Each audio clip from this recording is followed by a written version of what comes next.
क्या आपको भी सूट के शोल्डर्स में बहुत ज़्यादा प्रॉब्लम्स आती है? सूट के शोल्डर का मेजरमेंट समझ में नहीं आता कि उसको कपड़े पर कैसे नापते हैं, बॉडी पर कैसे नापते हैं। तो आज मैं आप लोगों के सामने शो करने वाला हूँ एक ऐसा चार्ट जिसको देखने के बाद आप लोगों की शोल्डर से रिलेटेड बहुत सारी समस्याएं खत्म हो जाएंगी। और शोल्डर का मेजरमेंट किस प्रकार से लेते हैं, कैसे आप कटिंग करेंगे, सब कुछ इस वीडियो में मैं क्लियर करने वाला हूँ। तो चलिए फ्रेंड्स, वीडियो को शुरू करते हैं।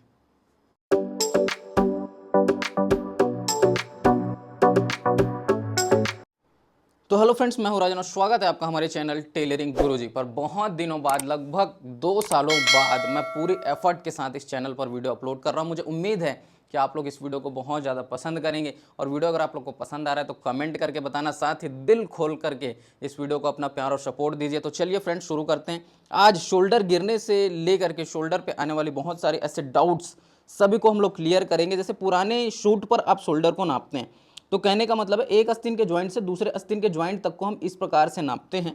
लेकिन आपको जब पुराने शूट में जब आप इस तरह से टेबल पे रख करके जब नाप रहे होगे ना, तो एक बात का आप खासा ध्यान रखोगे कि आपका गले का जो फैलाव है ये एकदम एक्यूरेट होना चाहिए। ठीक है, ये देखो, ऐसा नहीं कि एकदम से हम उसको फैला के रख दिए, ऐसा भी नहीं होना चाहिए, और एकदम उसको सटा के रखें, ऐसा भी नहीं होना चाहिए। एकदम नॉर्मल रखा होना चाहिए जैसे अभी रखा हुआ है, तब आपको एक्यूरेट शोल्डर मिलता है। आप गले को कभी भी फैलाएंगे नहीं, ठीक है, गले को फैलाना नहीं है और कभी भी इसको सिकुड़ना भी नहीं है, मतलब एकदम नज़दीक नज़दीक भी लेके नहीं जाना है। शोल्डर का मेजरमेंट प्रॉपर आपको लेने के लिए आना चाहिए। ये जो फैलाव है गले का, इसको आपको ध्यान में रख करके नाप लेना है। ठीक है, तो बॉडी मेजरमेंट जब आप लेते हैं तो इस बात का ध्यान रखेंगे कि एक आस्तीन के ज्वाइंट से दूसरे आस्तीन के ज्वाइंट तक आपको इसको नापना है। यही होता है आपका एक्यूरेट शोल्डर बॉडी पर। ठीक है, अब एक्यूरेट शोल्डर एक आस्तीन से ज्वाइंट से दूसरे आस्तीन का ज्वाइंट का मतलब क्या है, आपको ये अनुमान लगाना पड़ेगा। ऐसा नहीं कि अगर कुर्ती फिटिंग पे ही नहीं है, आप जो ड्रेस बना रहे हो वो फिटिंग पे नहीं है, शोल्डर बाहर भाग रहे हैं, जैसे इनके कंडीशन में देखिए शोल्डर बाहर है, तो इनका एक्यूरेट शोल्डर कितना है, यही एक्चुअल समझाने के लिए मैं आप लोगों को ये मेजरमेंट दिखा रहा हूँ। इनका जो एक्यूरेट शोल्डर है वो है 14.5 इंच। ठीक है, लेकिन इनका एक आस्तीन से ज्वाइंट और दूसरे आस्तीन के ज्वाइंट को अगर आप नापोगे तो 17-18 इंच का शोल्डर आ रहा है, तो वो गलत है ना, वैसा नहीं होना चाहिए। तो ये आप ध्यान में रखोगे। ठीक है, ये देखिए, तो शुरू करते हैं हमारा शोल्डर रिगार्डिंग टिप नंबर 1। मान लो कि आपने बॉडी मेजरमेंट लिया, आपको शोल्डर मिल रहा है 14 इंच का। ठीक है, ये चीज़ मैंने कुछ दिन पहले हमारे मेन चैनल के लाइव स्ट्रीम पर भी बताया था। फर्क इतना था कि उसको ब्लाउज के लिए बताया था, इसको सूट के लिए। दोनों में डिफरेंस कुछ नहीं होता। शोल्डर आर्म होल के मेजरमेंट ब्लाउज सूट दोनों के बराबर होते हैं। Is that clear? यहाँ पर देखना, मान लो कि आपको बॉडी मेजरमेंट मिला 14 इंच का, तो टोटल गले के हिसाब से, क्योंकि पहले कॉलम में आप देखेंगे पूरा 14 ही लिखा हुआ है ना, 14 ही लिखा है। दूसरे कॉलम में चेंजेस है, और दूसरा कॉलम क्या है, पीछे गले की गहराई कितनी है। और इसका कंडीशन क्या होगा कि सामने का गला जो है वो आपका नॉर्मल होना चाहिए। नॉर्मल का मतलब 6 से 7 इंच जो सूट में गले होते हैं ना, नॉर्मल गले, वो होना चाहिए, तब आप इस पीछे की गले की गहराई को देखेंगे। अगर आपका सामने का गला ही नॉर्मल नहीं है, एकदम चढ़ा हुआ है या कुछ और पैटर्न है, तब के केस में आप इसको फॉलो नहीं करेंगे। मान लो कि आपका पीछे का गला 3 से 4 इंच डाउन है या 3-4 इंच गहरा है, तो आपको केवल 0.5 इंच शोल्डर को कम करना है। कहने का मतलब 14 का हाफ कितना होगा, 7 इंच। 7 में 0.5 इंच कम करेंगे तो ये हो जाएगा 6.25। ठीक है, उसके बाद मान लो कि 4 से 5 इंच आपका गला है पीछे का, तो ये आपका हो जाएगा 6.5 इंच। ठीक है, मतलब 7 इंच उसका हाफ होगा, आधा इंच कम करना है, 6.5 हो जाएगा। अब 3 से 4 और 4 से 5 का मतलब क्या है, ये आपका 3 भी हो सकता है, 3.25 भी हो सकता है, 3.5 भी हो सकता है, 3.25 भी हो सकता है, 4 भी हो सकता है ना, इस तरह से। अब इसी तरह से ये पूरा चार्ट है, ये देख सकते हो। 7 इंच पीछे गले के लिए, 8 इंच गले के लिए, 9 इंच गले के लिए, 10 के लिए, 11 के लिए, 12 के लिए, 13 के लिए, जितना आप डीप करना चाहें। वैसे सूट में इस तरह के डीप गले बहुत कम बनते हैं, ये ब्लाउज को स्पेसिफिक ध्यान में रखते हुए इस चार्ट को दिया गया है ना। अब शोल्डर की कटिंग की हमने बात की, जैसे मान लो कि आपको पीछे का गला 10 इंच रखना है, सूट में ही रखना है, तो 5 इंच शोल्डर फिक्स निशान रख करके काटोगे। एक्स्ट्रा मार्जिन यहाँ पर देने की आवश्यकता नहीं है। ठीक है, जो भी है फिक्स है, एक्यूरेट है, कोई मार्जिन इसमें डालने की आवश्यकता नहीं। गले की चौड़ाई कितना रखेंगे, तो गले की चौड़ाई जब आप कुर्तीज़ की कटिंग करते हैं तो ये 2.5 इंच रखनी चाहिए। बकरम वगैरह लगाते हैं, पेपर पेस्टिंग लगाते हैं, तो 2.5 इंच रखनी चाहिए। बाकी ये ब्लाउज के मेजरमेंट के अकॉर्डिंग है। तो हमने इसमें कुछ 2.25 और 2 इंच का भी बोला है, हालांकि सूट में भी बन जाएगा 2 2.25 में, लेकिन 2.5 इंच हम हमेशा प्रेफर करते हैं सूट की कटिंग्स में। क्यों?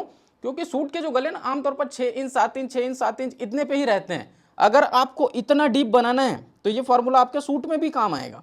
अगर आपको 10 इंच 11 इंच 12 इंच बनाना है ना सूट के गले, तो आपको गले का फैलाव कम रखना ही पड़ेगा। ज़्यादा रखोगे तो बाहर जाएगा। ठीक है, ये ध्यान में रखना।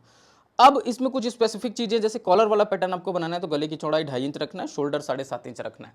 कॉलर वाला जब बनाओगे तो एक बात का विशेष तौर पे ध्यान रखना कि कॉलर वाले जो पैटर्न्स होते हैं उसमें बॉडी से मेजरमेंट लेने पर और पुराने सूट से मेजरमेंट लेने पर दोनों पर आपका शोल्डर सेम ही आएगा। जैसे अभी 14 आया तो बॉडी पर भी आएगा, पुराने सूट पर भी आएगा। तो आपको कटिंग कितने पे करना है? 7.5 पे, half plus half inch margin, ठीक है।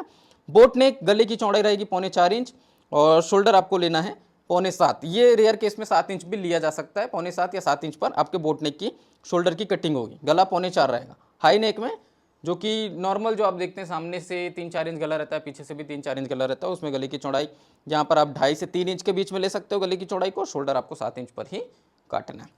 अगर आप लोग को ये चीज़ पसंद आ रहा है और आप बोलेंगे कि सर 14 इंच तो ठीक है, बाकी के हिसाब से इस चार्ट को कैसे बनाए वो भी आप हमको समझाइए, तो इस टॉपिक पर मैं बहुत जल्दी वीडियो लेके आऊँगा। इस चार्ट का मेकिंग प्रोसेस क्या है, लेकिन उसके लिए आपको भर भर के कमेंट्स करने पड़ेंगे, ठीक है। अब आते हैं टिप नंबर 2 पे। देखिए, बहुत से कस्टमर आज भी आपको ऐसे मिलेंगे आपके जो बोलते हैं कि हमको डीप गला चाहिए लेकिन शोल्डर पट्टी चौड़ी चाहिए। इस कंडीशन में आप कैसा करोगे? अगर आप शोल्डर पट्टी चौड़ी देते हैं, शोल्डर बाहर भगता है, शोल्डर गिरते हैं, ये प्रॉब्लम सबके साथ आती है ना। तो इसके लिए मैं आपको आज एक प्रो टिप देने वाला हूं, कैसे आपको कैलकुलेट करना है। मान लो जैसे अभी हमने ये चार्ट देखा, चार्ट के हिसाब से मान लो कि हमको पीछे का गला जो है वो 9 इंच रखना है, ठीक है। अब 9 इंच के हिसाब से यहाँ पर 5.25 का क्या चाहिए हमको? शोल्डर की फिक्स कटिंग और 2.25 का गला रखना होगा। 9 इंच है तो बहुत से लोगों का ये डिमांड होता है। तो यहाँ पर समझो, गले की चौड़ाई आपने कितना लिया? 2.25 और टोटल शोल्डर 5.25, निशान लगाते हैं, ठीक है। ये देखो, ये इस तरह से 5.25 का टोटल शोल्डर, ये निशान आपके यहाँ भी आ जाएंगे और उसके बाद यहाँ पर गले का निशान कितना? 2.25 इंच पर, ठीक है। तो अब यहाँ पर देखना कि जो बची हुई शोल्डर पट्टी है वो कितनी आ रही है आपकी। ये आ रही है आपकी लगभग 3 इंच की, है ना। 3 इंच का आ रहा है, लेकिन आप आस्तीन ज्वाइंट करेंगे तो कितना हो जाएगा? 2.5 इंच हो जाएगा। आधा इंच तो गया। और इधर से आप जैसे मान लो पाइपिंग लगा रहे हो या और कुछ बकरा वगैरह लगा रहे हो, पेपर पेस्टिंग लगा रहे हो, 1/4 इंच मिनिमम मान के चलो, वो भी गया। तो कितना बचा? 2.25 का। लेकिन कस्टमर की डिमांड है कि सर हमको 2.25 नहीं 3.25 चाहिए था शोल्डर पट्टी रेडी होने के बाद। तब के कंडीशन में आप क्या करोगे? आपको ना 50-50 बढ़ाना है। देखो, आपको गले को थोड़ा सा कम करना पड़ेगा। शोल्डर पट्टी बढ़ाने का तरीका क्या है? गले को थोड़ा सा कम करना पड़ेगा और ये इस तरह से, और ये जो शोल्डर है इधर आधा इंच आपको और बढ़ाना पड़ेगा। ये देखिए, आधा इंच बढ़ाते हैं, ये ऐसे। तब कंडीशन में आपका जो नेक शेप है और शोल्डर का शेप है वो कैसे बनेगा देखना। अभी जैसे हमने यहाँ पर टोटल शोल्डर अब कितना ले लिया? पहले 5.25 लिए थे, 6.25 हो गया, आधा इंच हमने बढ़ा दिया इसलिए। तो ये 6.25 का निशान यहाँ भी और ये 6.25 का निशान यहाँ भी, दोनों जगह पर लगेगा। अब आपका एक्यूरेट ये निशान बनेगा। तो पहले वाला निशान कैसे आ रहा था? पहले वाला निशान कुछ अलग आ रहा था, अब बाहर से निशान लग रहा है ना। और गले का निशान भी पहले कुछ अलग आ रहा था, अब थोड़ा सा डिफरेंट हो गया। अब जैसे आप गले का शेप बनाओगे, यहाँ पे ये कंफ्यूज नहीं होना कि इतने कम चौड़ाई में क्या गला बन जाएगा। बिल्कुल बन जाएगा, कोई प्रॉब्लम नहीं है। ये देखिए, जैसे मान लो जितना भी आपको गला लेना है, 9 इंच का लेना है, 7 इंच का लेना है, 8 इंच का लेना है, वो जो भी लेना है आपको, ठीक है। ये इस प्रकार से लोगे। ये बैक पल्ला है ना, ध्यान रखना, पीछे का पल्ला है। ये इस तरह से इसको मिलाए और जो भी शेप आपको देना है, जैसे एकदम सिंपल हम गोल गला ही दे देते हैं, तो ये हल्का सा इस तरह से नीचे फैलाओगे ये, और ऐसे राउंड शेप दे दोगे, ठीक है। तो ये गले का शेप हो गया। अब शोल्डर की अगर बात करें तो शोल्डर पहले कहाँ आ रहा था? इस निशान पे आ रहा था, अंदर वाले पे, है ना, ये वाले निशान पे। अब थोड़ा सा बाहर हो गया। अगर एक साइड से आप करेंगे तो आपको प्रॉब्लम क्या आएगी? देखो, क्लियरली समझना। मान लो कि अगर हमको 1 इंच बढ़ाना था, हम टोटल शोल्डर की तरफ से बढ़ा देते 1 इंच पूरा का पूरा, तो शोल्डर आपका बाहर जाता, 100% फिक्स है, शोल्डर गिरेंगे। और वो तो ठीक है, गले की तरफ अगर मान लो पूरा का पूरा 1 इंच अगर हम गले की तरफ कम कर दें तो भाई गले की चौड़ाई ही नहीं मिलेगी, तो फैलेगा कैसे? इसको भी तो सोचिए। तो दोनों तरफ से आप फंस जाओगे, इसलिए 50-50 इसको करना है, ठीक है। अब आ जाते हैं हम तीसरे नंबर टिप की ओर, जिसमें हम लोग देखेंगे कि हमको पतला शोल्डर पट्टी चाहिए, तब के कंडीशन में क्या करेंगे। बहुत सारे कस्टमर्स आपको ऐसे मिलेंगे जो बोलते हैं कि सर पतला शोल्डर पट्टी चाहिए, 1 इंच बस का चाहिए, उससे ज़्यादा नहीं चाहिए। तो उस कंडीशन में आप क्या करोगे? आप ये देखोगे गले की चौड़ाई कितनी है, अब आप ये देखोगे कि गले की गहराई कितनी है ना। तो जैसे यहाँ पर मान लो कि आपको गला नॉर्मल ही बनाना है, 7 इंच का गला, जो कि सूट में एकदम कॉमन है ना। 7 इंच का गला बनाना है, तो उस कंडीशन में गले की चौड़ाई आपकी 2.25 इंच या 2.5 इंच ही आप रखोगे, उससे ज़्यादा नहीं रखोगे, है ना। और शोल्डर आपको कितना लेना है? इसमें 6.25 लेना है। तो चलो 6.25 इंच का पहले शोल्डर लेते हैं। ये देखो, 6.25 का शोल्डर लिया, अब 2.5 इंच गला ले लेते हैं। ये इस प्रकार से 2.5 इंच का हमने गला ले लिया। ठीक है, अब यहाँ पर आप थोड़ा सा कैलकुलेट करके देखो कि बचा हुआ शोल्डर पट्टी कितना आ रहा है। बचा हुआ शोल्डर पट्टी आ रहा है लगभग 3.25 इंच, है ना। कौन सा निशान हमारा एक्यूरेट है, बाद वाला, वो पहले से थोड़ा सा लगा था, उसको गौर नहीं करना। ठीक है, कितना आ रहा है, 3.25। ये देखो, तो 3.25 जब आ रहा है और आपको कस्टमर ने बोला कि हमको 1 इंच का ही क्या चाहिए, शोल्डर पट्टी चाहिए, तो आपका यहाँ पे क्या हो जाएगा, आधा इंच इसमें चला जाएगा, किसमें, आस्तीन के जॉइंट में, लगभग 1/4 इंच इधर चला जाएगा, पाइपिंग लगाओगे या बकरम वकरम लगाओगे उसमें, तो भी कितना बच रहा है, 2.5 इंच बच रहा है। अब हमको इसको कम करना है कितना, 1.5 इंच। अब आप बोलेंगे सर इसको कम कैसे करेंगे, तो सेम फार्मूला जो हमने पिछले मेथड में देखा वही यहाँ पर भी अप्लाई होगा, 1/4 इंच उधर से, 1/4 इंच इधर से। ठीक है, 50-50 बांट के करना है। अब इधर आपका गला फैलेगा, है ना, ये ऐसे गले की चौड़ाई बढ़ेगी, शोल्डर की चौड़ाई कम होगी और आपको ये एकदम कम शोल्डर पट्टी मिल जाएगी। इसका शेप कैसे बनेगा देखते हैं। 7 इंच गला, ये इस तरह से निशान लगा लिए। गले का शेप देंगे सबसे पहले, यहाँ पर देखो गले की चौड़ाई कितनी है, यहाँ पर भी उतना ही ले लेना। यहाँ पर गले को नीचे नहीं फैलाना, क्यों, क्योंकि ऑलरेडी ऊपर से फैला हुआ है, नीचे से फैलाओगे तो दिक्कत जाएगा, बाहर जाएगा शोल्डर, है ना, तो नीचे नहीं फैलाना। ये देखिए, यहाँ पर एक शेप दे देते हैं कुछ इस टाइप से, गोल शेप। अब आपका जो शोल्डर है यहाँ पर देखना ये कितना है, उसी हिसाब से ये आपका निशान यहाँ पर स्ट्रेट होगा ऐसे। और कुर्ती का एक बेसिक फ्रेम बनाने के लिए आपका ये निशान यहाँ जा करके मिल जाएगा। यहाँ पर आपको एक निशान लेना पड़ता है आर्म होल का। आर्म होल आज हमारा टॉपिक नहीं है, इसलिए हम उस पर डिस्कस नहीं कर रहे हैं। ठीक है, ये आर्म होल की गोलाई घूम जाएगी और कुछ इस तरह से आपका ये शेप बन करके आ जाएगा। ठीक, चलते हैं टिप नंबर 4 की तरफ। इसको एकदम शॉर्ट में समझा रहा हूँ। स्लीवलेस पैटर्न्स के लिए बहुत लोग कंफ्यूज होते हैं कि सर स्लीवलेस पैटर्न में शोल्डर कितना लेना चाहिए। तो देखो, जो आपका ये एक्यूरेट शोल्डर यहाँ पर हमने बताया है ना, इस शोल्डर पे आप गौर करना, जितना आपका मतलब पीछे का गला है उतना ही आप यहाँ पर शोल्डर लोगे। स्लीवलेस है, इसका मतलब कम या ज़्यादा लेंगे ऐसा नहीं है।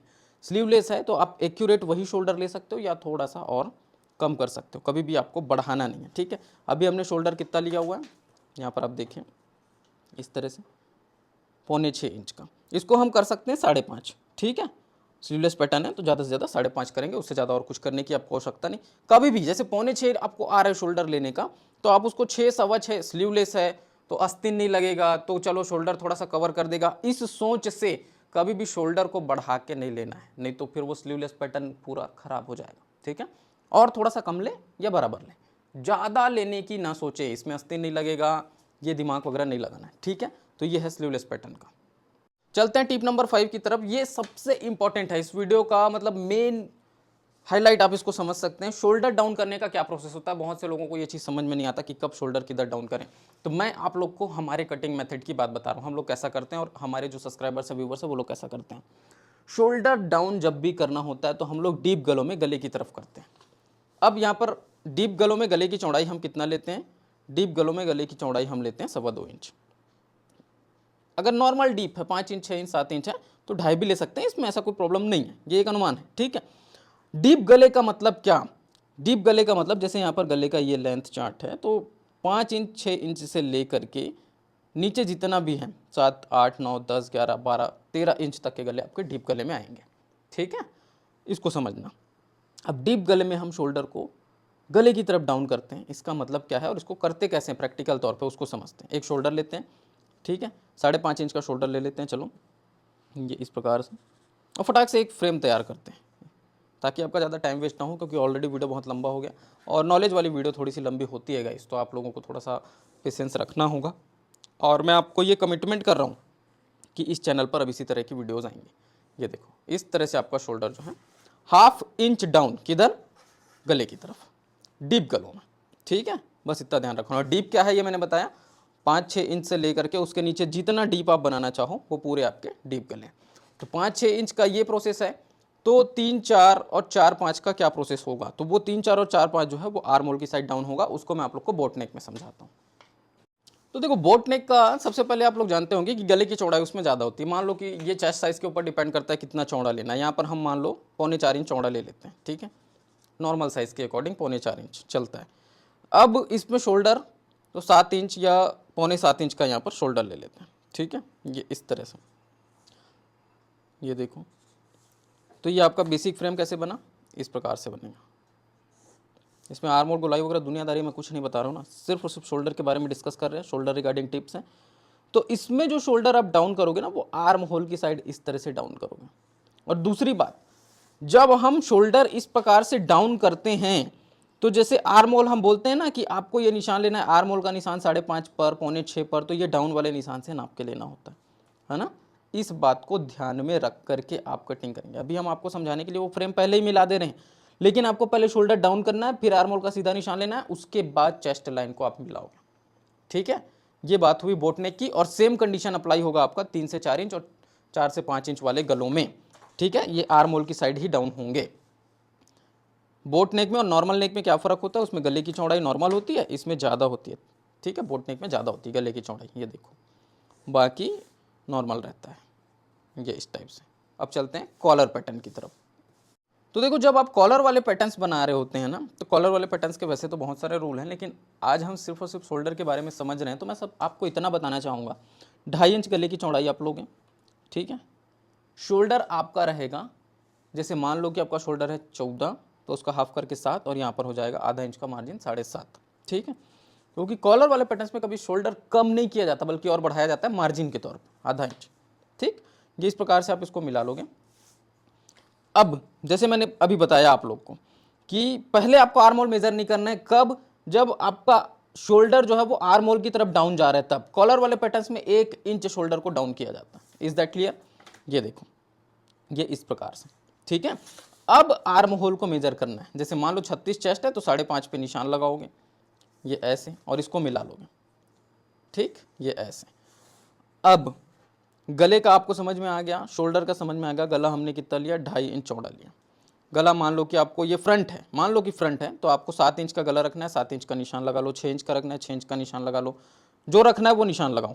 ठीक है, 7 इंच का जैसे निशान लगाए, गले का शेप दे देंगे, जो भी शेप देना है, जैसे वी शेप ही यहाँ पर दे देते हैं, ऐसे राउंड भी देना है, नॉर्मल भी देना है, वो आपके ऊपर डिपेंड करता है। अब कॉलर वाले पैटर्न्स के लिए एक चीज़ मैं एक्स्ट्रा आप लोग को बता देता हूँ कि ये तो हो गया फ्रंट पल्ला कॉलर वाले का। अगर बैक पल्ला जब आप बनाओगे ना, तो इसका बैक पल्ला पीछे से 1.5 इंच बड़ा रहता है। ठीक है, तो यहाँ से आपको एक्यूरेट 1.5 इंच नापना है, और इस डाउन वाले निशान से आपको एक्यूरेट 1.5 इंच नापना है। ठीक है, उसके बाद आपको इन निशानों को इस तरह से मिलाना है। ये देखिए, तो ये आपका शोल्डर डाउन का प्रोसेस इस प्रकार से होता है। बताने के लिए तो बहुत कुछ है गाइस, मैं अपने लाइव स्ट्रीम्स में ये सारी चीज़ें क्लियर करता हूँ। आप जानते होंगे दिलीप टेलर्स एंड बुटीक पर मैं बहुत सारी चीज़ें बताता हूँ आप लोगों को, लेकिन वीडियोस में टाइम का लिमिट होता है, जिसके चलते बहुत शॉर्ट में इन चीज़ों को समझाना पड़ता है। बाकी आई होप आप लोग को ये वीडियो पसंद आया होगा। ये जो आर्म होल है, इसमें 1 इंच डाउन होता है कॉलर वाले पैटर्न्स में। ये देखो, इसका शेप कुछ इस तरह से जाता है ना। तो आई होप गाइस आप लोग को ये वीडियो पसंद आया होगा। बहुत दिनों बाद 100% एफर्ट के साथ लगभग 2 सालों बाद टेलरिंग गुरुजी पर इस तरह की वीडियो आई है। मुझे उम्मीद है आप लोग अपना प्यार और सपोर्ट जरूर दिखाएंगे। और ये वीडियो आप लोग को कैसा लगा, नॉलेज कुछ मिला कि नहीं मिला, कमेंट्स करके आप लोग बताइए। वीडियो अगर पसंद आया तो उसको लाइक करना, शेयर करना। अगर आप लोग चैनल पर पहली बार आए हैं, चैनल को सब्सक्राइब भी कर लीजिएगा। तो मैं राजन आपसे फिर मुलाकात करता हूँ किसी नए वीडियो में, नए टॉपिक के साथ। तब तक के लिए जय हिंद, वंदे मातरम।